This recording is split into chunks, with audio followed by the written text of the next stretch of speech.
What's up, team? Hope you're doing well today. Today we're going to talk about solving equations that require combining like terms.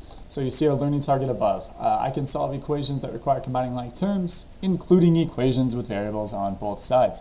So some of these are going to have variables on both sides, some of these will not. Today we have two examples. I have one of each of those scenarios there. You'll see above I have the same four steps that we talked about previously when solving equations, except for now there's a new half step. That's kind of a funky one. So first, we're going to locate variables, or variable or variables. We're going to see multiple variables today. We're going to make a plan. So how are we going to get those variables by themselves? And then step 2.5, it's funny. It's either 2.5 or 3.5 or both. It's kind of a funny thing. Combining like terms, it might come once. You might have to do it a couple different times depending on what your equation looks like. We're going to walk through both scenarios today. Step 3, start on doing things. Just start making things happen. Do the same thing to both sides and cross your fingers that it all works out, right? And number 4 is check the solution. So 2 examples coming your way.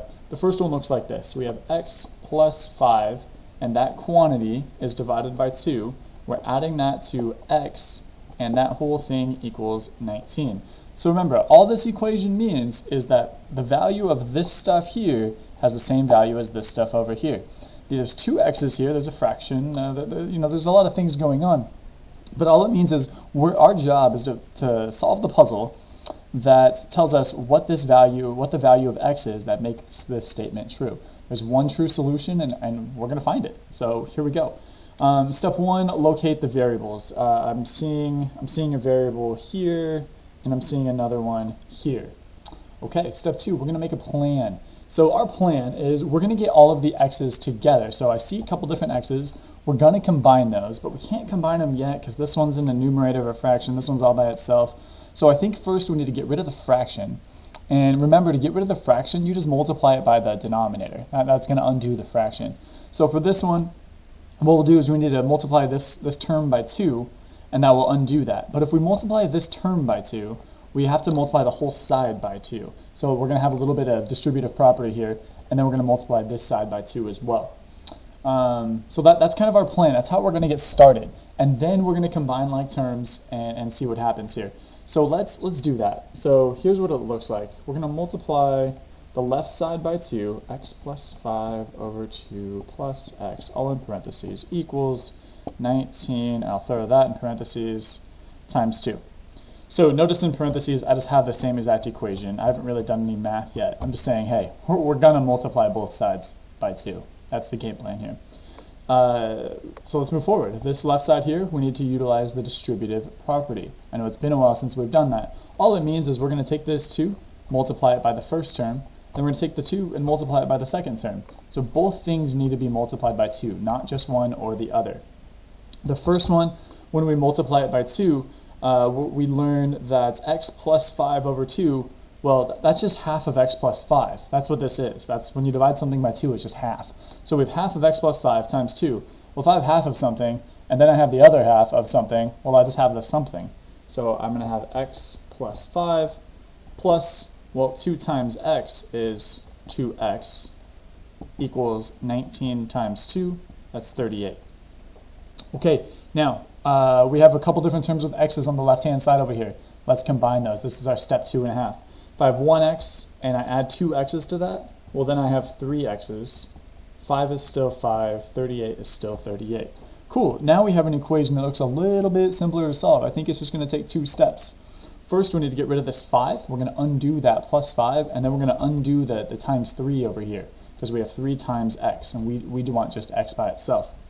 So 2 steps, minus 5 on both sides. When we do that, we get 3x equals 33. One more step.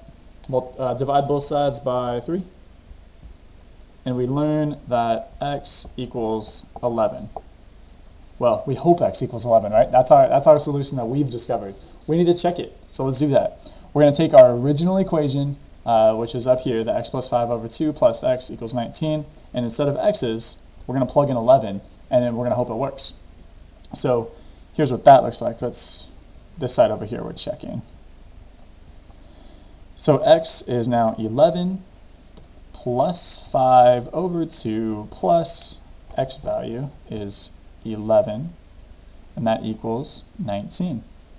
Okay, parentheses, because remember, if you have any grouping like this, it's in parentheses.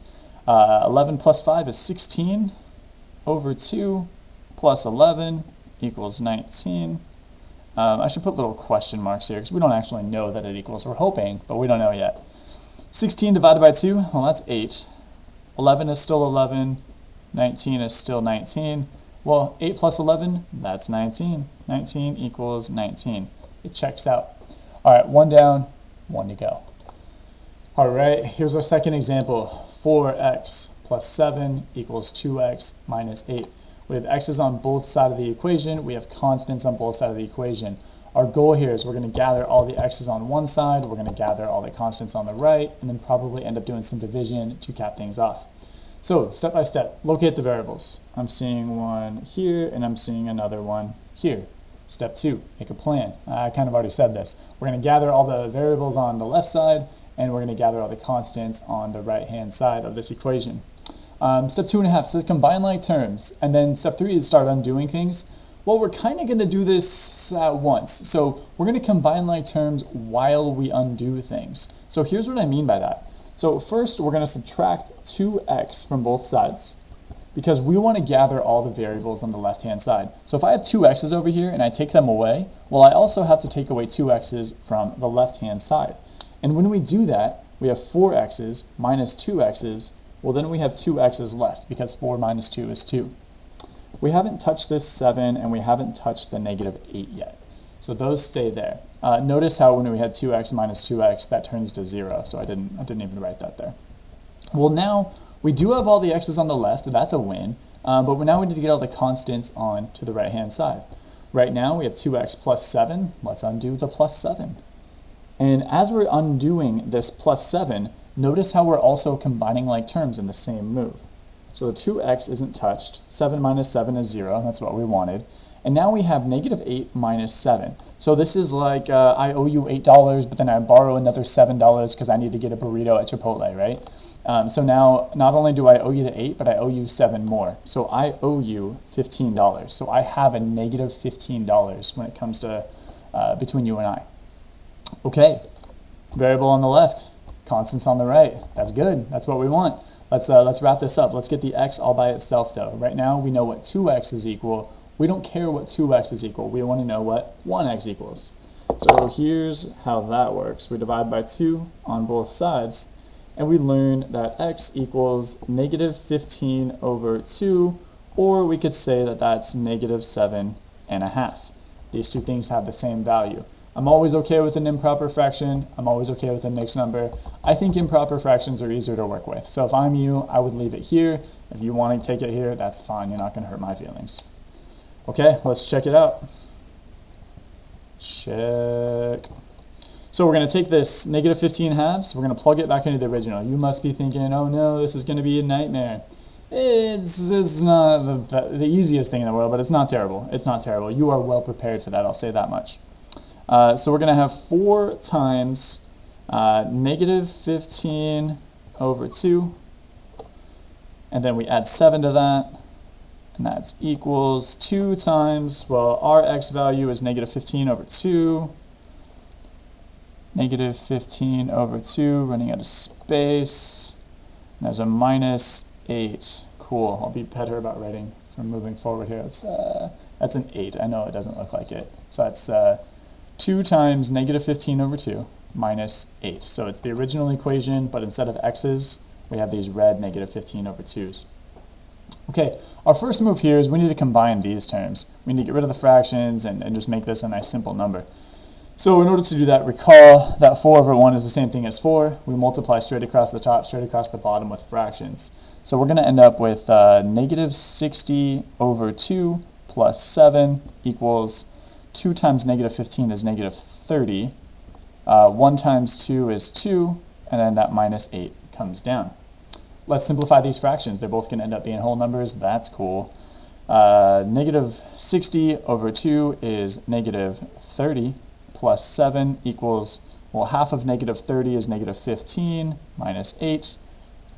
Working with some negatives, we've got to be extra careful here. Negative 30 plus 7. This is like I owe somebody $30, and I pay them back $7. So I still owe them money. I'm still negative, but I'm less negative. So I did owe them 30, now I owe them $23. In the same way, negative 15 minus 8, I owe somebody 15, I borrow another 8. So now I owe them 23. So I'm in the hole $23. Negative 23 does indeed equal negative 23. This one checks out. We've done it.